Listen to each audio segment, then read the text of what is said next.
Stick around, there will be more talks here. Everyone to the third, Sorry? the third and final debate in a series of discussions organised by Voltaire and Spike, which is the British online magazine.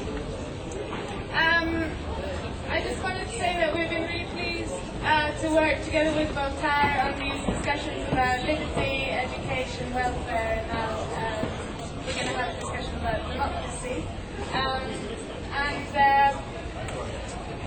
The topic is to address the question, do we have a duty to vote?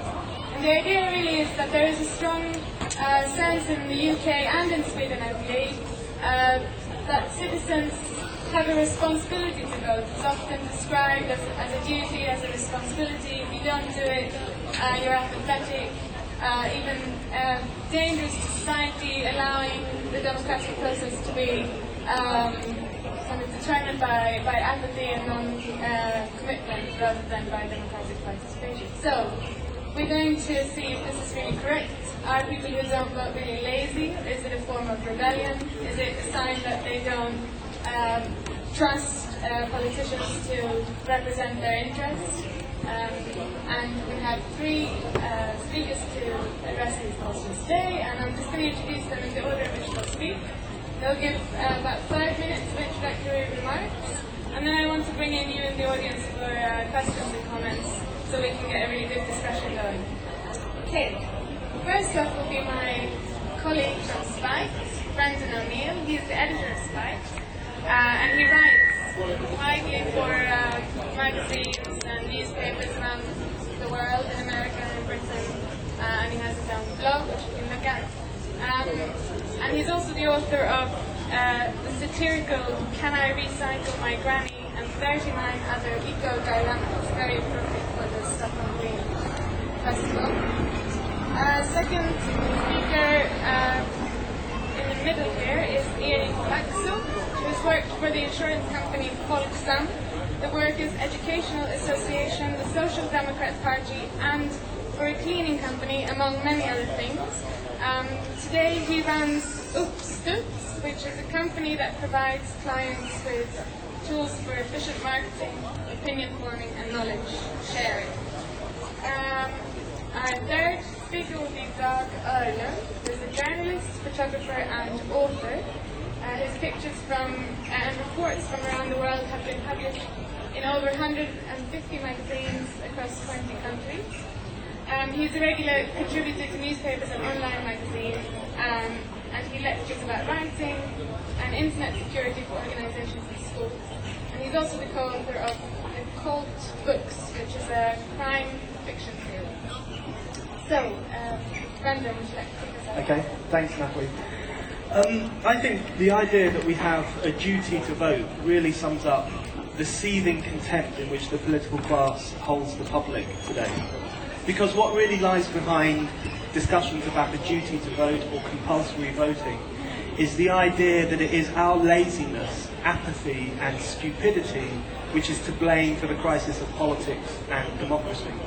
So a few years ago, a British government minister said that apathetic people have achieved something that even Hitler never achieved: the undermining of British values and the erosion of our democratic infrastructure. So, in other words, people who renege on their duty to vote are worse than Hitler. They have damaged democracy even more than the Nazis did.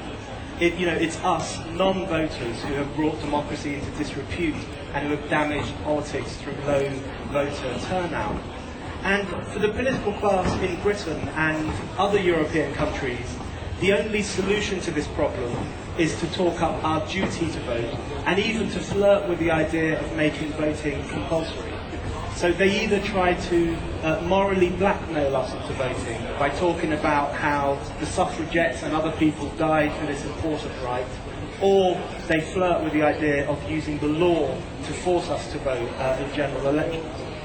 Now this is really interesting because it captures the terrible bind that the modern European political class finds itself in. And that bind is that they hate us, but they also need us.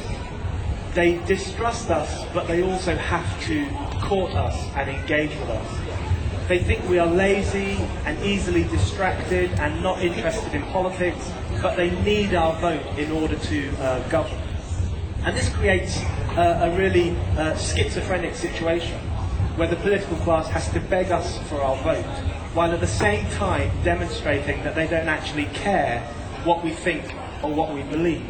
So they effectively say, please vote for us, you stupid, lazy, ungrateful people, which shows that they desperately need our technical tick in a box, but don't care one iota what we feel or what we desire or what we want. And I think it is that separation of our vote from our passions, this kind of reduction of voting to a technical exercise that we must carry out once every 4 years, which is the real denigrator of democracy today. It is them, not us, who have distorted the democratic infrastructure by turning voting into an apolitical duty, like paying your bills or taking out the garbage. And just quickly, I think there are three main problems with the idea that we have a duty to vote. Firstly, and most obviously, turning voting into a duty would massively undermine its importance as a democratic right. Having the right to vote also means having the right not to vote when the options we're presented with are so dire and uninspiring. Secondly, I think it's a mistake to think that the problem today is our failure to vote.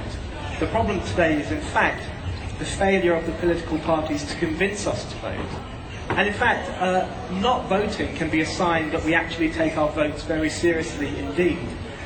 Often it is because we recognise that our votes have immense power that we decide we cannot simply give them to any idiot in a suit who knocks at our door.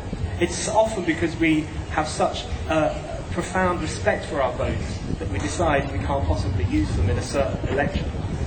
And thirdly and finally, and I think most importantly, the political class is very much mistaken if it thinks that the main problem today is low voter turnout, and that the solution therefore is to boost turnout by any means necessary.